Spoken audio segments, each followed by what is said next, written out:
Hey guys, I just want to give you a quick example of what we could do for our cooldown.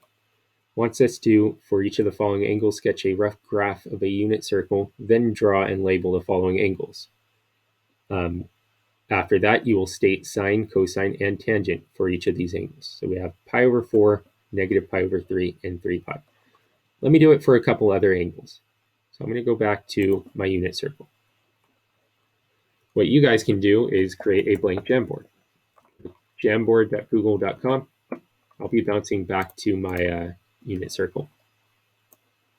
Let me move this little thing out the way. And there's the plus here where you can create the new Jamboard.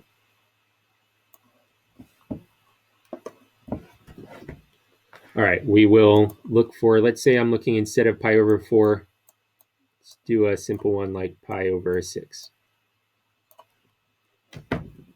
First thing we need to do is just sketch a quick little unit circle of this. So to make straight lines, if you hold shift and drag your mouse, you can create a graph. It looks pretty nice. I want to create a unit circle, so I'll throw a circle on here too. Doesn't have to be perfect, but I'll line it up kind of nice.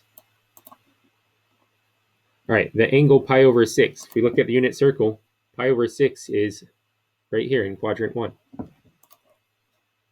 So sketching this angle just means that we are graphing it on here. Zoom in on this. Pi over 6 is approximately right here. That's what this angle is. That's pi over 6 radians. According to the unit circle,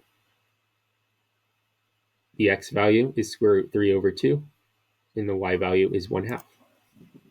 So you can even write that on there to label it. So square root 3 divided by 2, comma 1/2.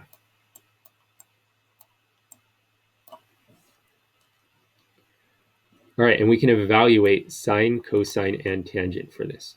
Cosine of our angle pi over 6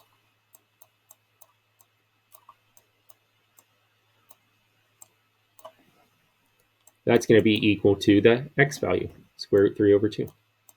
Cosine is always the x value of our coordinate point here. It's the adjacent side of this triangle that would be formed. Sine of pi over 6 is equal to the y value, 1/2.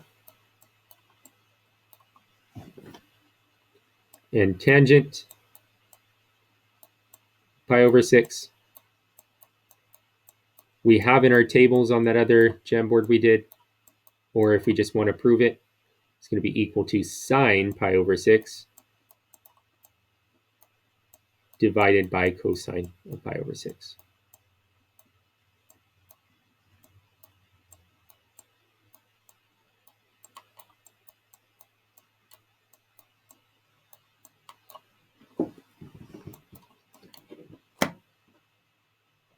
So we'll have that equal to square root 3 divided by 2 over 1/2. We've done the work for this. We shouldn't have to do it again. What we do know is that it would be multiplying by the reciprocal, so it'd be multiplying by 2 over 1, so technically these 2's cancel. This is really just going to be equal to square root 3 over 1, which is just square root 3. We worked out how to do that last Friday in class. So tangent of pi over 6 is square root of 3. Some of the other ones, recall that when we have negative angles, that just means to go in the opposite direction around the unit circle. So where would negative pi over 3 be? As an example, what if I had a different angle? I looked at pi over 6 first. What if I looked at negative pi over 6? Well, on the unit circle, pi over 6 in the positive direction is here. The opposite direction, we're going to go 1 pi over 6. Will take us to here. So actually 11 pi over 6 and negative pi over 6 are coterminal. They're the same angle. So we're really just looking at this point. So if you want to sketch that, you can draw a circle again, just like this one. And the angle will be down here at negative pi over 6 approximately. And same thing, you'll find cosine, sine, and tangent for negative pi over 6.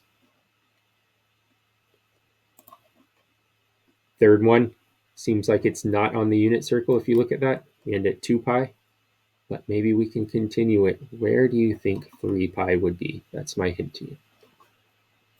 All right, hopefully this helps with the cool down.